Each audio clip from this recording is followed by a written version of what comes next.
अब देखिए बेटा, टॉपिक है energy stored in an inductor. ठीक, इंडक्टर की एनर्जी आपको बतानी है कि इंडक्टर में कितनी एनर्जी स्टोर हो सकती है। ठीक है, तो सबसे पहले when a current is sent through an inductor by a battery then due to self induction and EMF is induced in the inductor which opposes the growth of current. ये तो आपको पता ही है कि जैसे ही हम बैटरी के थ्रू जो है वो करंट सर्किट को देते हैं तो मैग्नेटिक फ्लक्स में चेंज होता है, जिस कारण उसमें क्या होता है, इंड्यूस्ड ईएमएफ प्रोड्यूस होता है।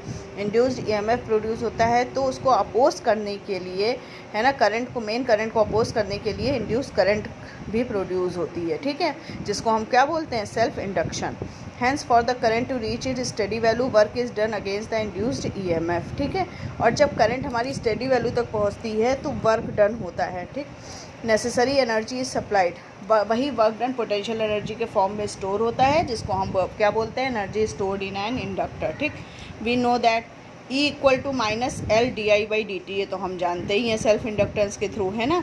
फिर D W equal to minus E D Q, ये कहाँ से आया, ये देखिए। पहले हमें पता है, पोटेंशियल चैप्टर में हमने पढ़ रखा है V equal to W upon Q, और V यहाँ पर क्या है, ईएमएफ, इलेक्ट्रोमोटिव फोर्स। यहाँ पर V क्या है, ईएमएफ, इलेक्ट्रोमोटिव फोर्स। तो E इक्वल टू क्या हो जाएगा, W अपॉन क्यू।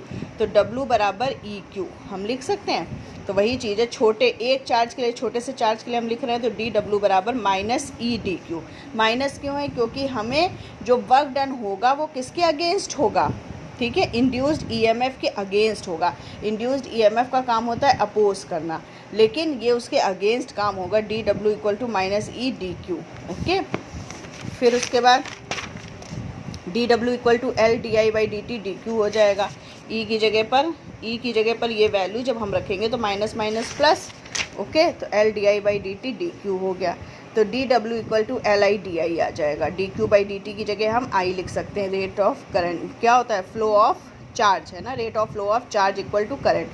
अब टोटल वर्क डन, ये तो छोटा वर्क डन था, टोटल वर्क डन के लिए इंटीग्रेशन कर देंगे, लिमिट होगी 0 से आई नॉट। ओके, 0 से आई नॉट लिमिट लगाएंगे, इंटीग्रेशन कर दिया, एल आई नॉट स्क्वायर, यानी कि इंडक्टर की जो पोटेंशियल एनर्जी है U equal to half L I naught square होगी। ओके।